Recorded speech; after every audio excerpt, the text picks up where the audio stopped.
Luka and Gobert have a little thing going on as well. And I start to feel like a little bit innocent for Rudy here and there. And then I see this random forearm shiver that he throws to Luka. And he's done it a couple of times in the series as well. He has.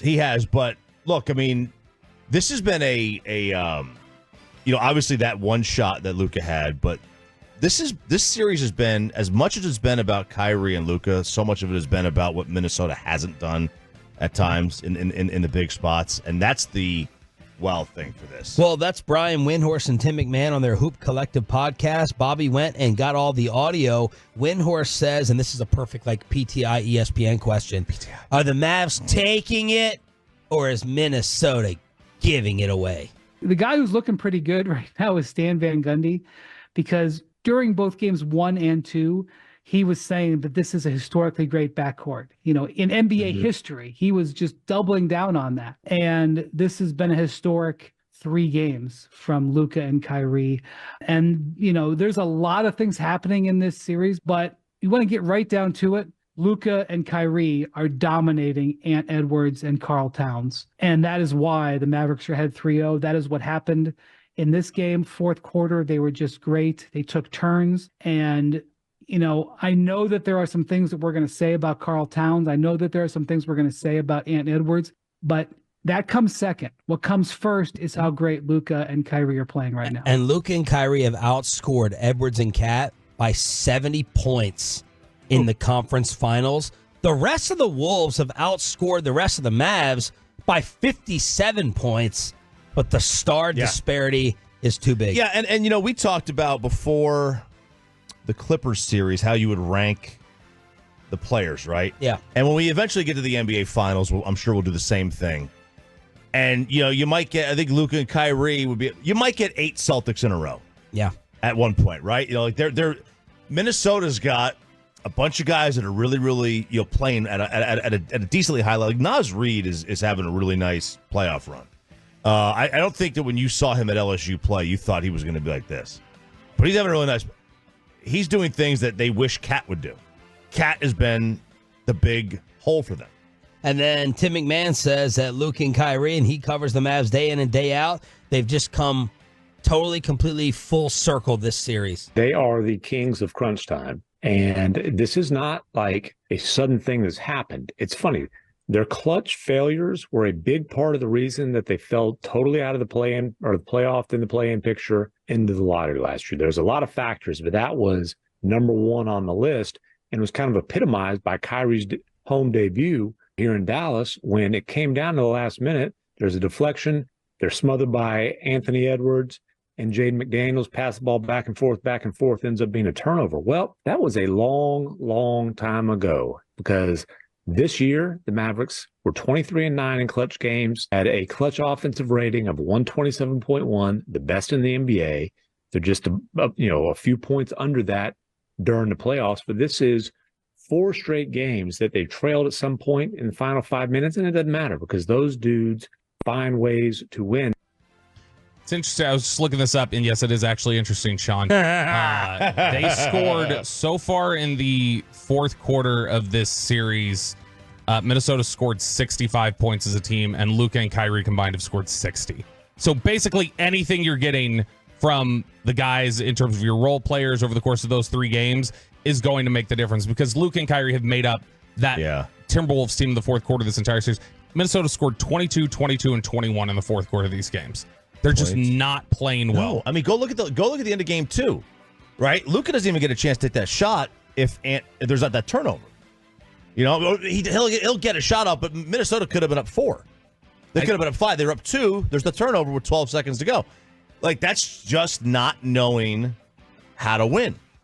Yeah, it was something where I saw over the weekend, Jason Kidd called that play that they ran at the end of game 2 Miami, because it's one that the Heat run a lot to try and get switches, and that was the whole thing was just, we're going to try and get Rudy on Luka and let Luka dance him out of the way and then get a shot off, and that's exactly what it was. When Jaden McDaniels gets switched off, that clip of Jaden McDaniels, like, gritting his teeth, like, damn it, they got Rudy on Luka. Like, as he's being switched out, is just, that's when you know you got him.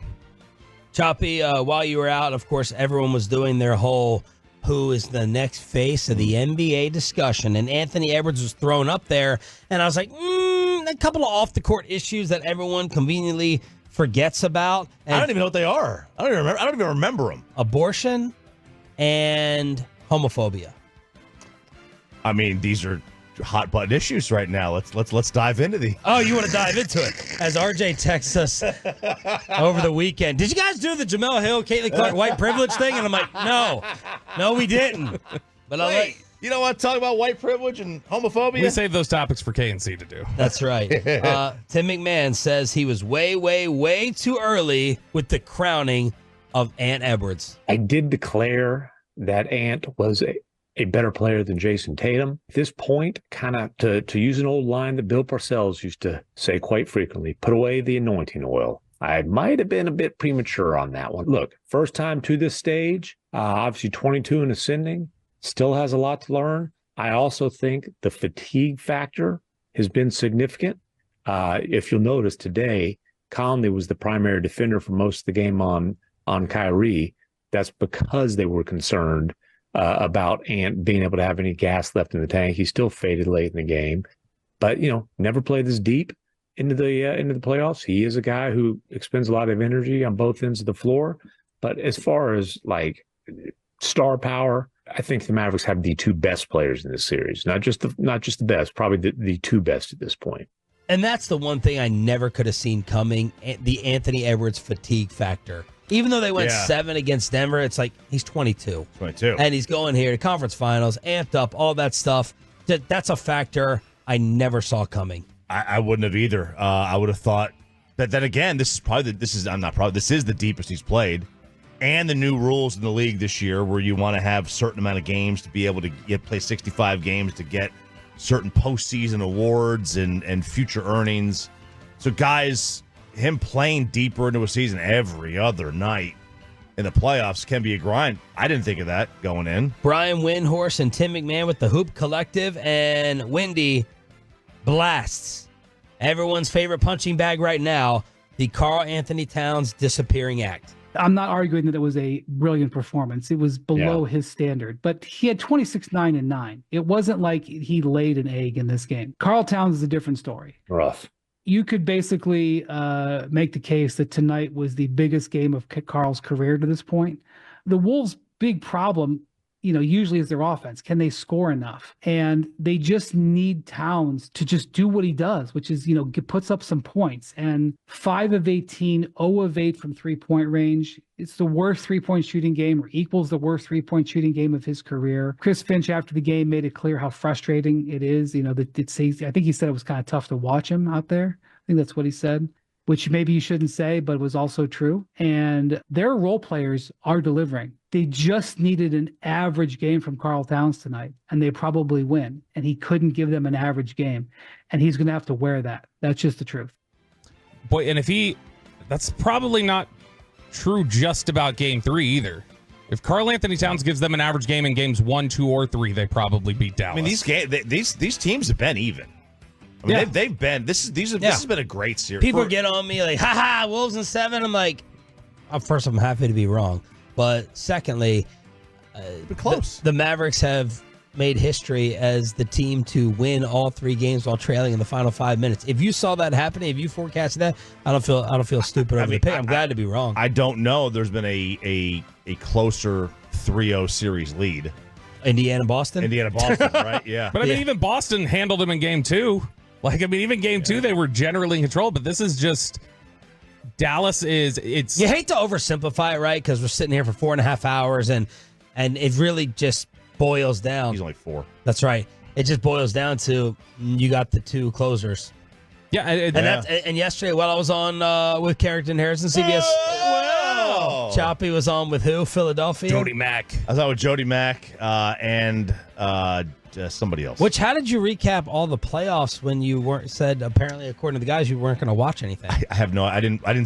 Honestly, we should have renamed you Mike Fisher. He said something about him. He said something about him using his leadership to rebound or something. Truth be told, they had this lounge, and we went up to the lounge. I think it must have been Wednesday, And I look up at the TV, and because usually they had mostly on was La Liga soccer, and we hadn't gone up in a few nights. We went up there, and I look up at the screen, and it said Mavericks 108, Timberwolves 105. I had no idea Game 1 happened. I didn't even know it was on. I thought it was on the next day. I thought it was on Thursday, but that was the Stars Game 1. So you told Jody Mack all this? No, I just chat GPT'd my way through the whole thing. And then finally, even though Derek Lively is out, and Anthony Edwards is the part of the reason I love this guy talking within the sport. He said, "Time to make history, fellas." In the locker room afterwards, I still don't feel like they can beat us, bro. We haven't been clicking at one time, one game. Well, we're here now. What are we going to do? And Brian Windhorst said, "Nope." People in Minnesota, they already know their fate. I was talking to some officials from the Timberwolves tonight, and they're like, "This is a great learning experience for us. They're just better," and I agree. You can break down the X's and O's, and you can talk about individual performances, but the Mavericks have earned it, and I think we may be headed for something special. Look, it's obviously we all feel like it's done, and history tells us it's done. It's still crazy to me that people with the Timberwolves would be talking to Brian Windhorst after Game 3 and saying, "Look, great learning experience. We'll take this. We'll get better. But right now, they're just better than us, and we stand no shot." And, I mean, that's why, we got the reports that Anthony Edwards is standing up in the locker after Game 3 going, they're still not going to beat us. And he's having to say that. He has to talk that way. Because what are you going to say? You can't say, "Well, pack it up, guys." But apparently there's some people within the Timberwolves that are talking like that and saying it's done. Because the reality is it is. And Luke is in their head. Kyrie's in their head. They're not built for this moment right now. He's a killer. Which one? Luke is a killer, man. Yeah. He will talk in your face and then just destroy you. And that look, there's the look. And everybody talks about when he gives you that look, you know you're done. Your season's over.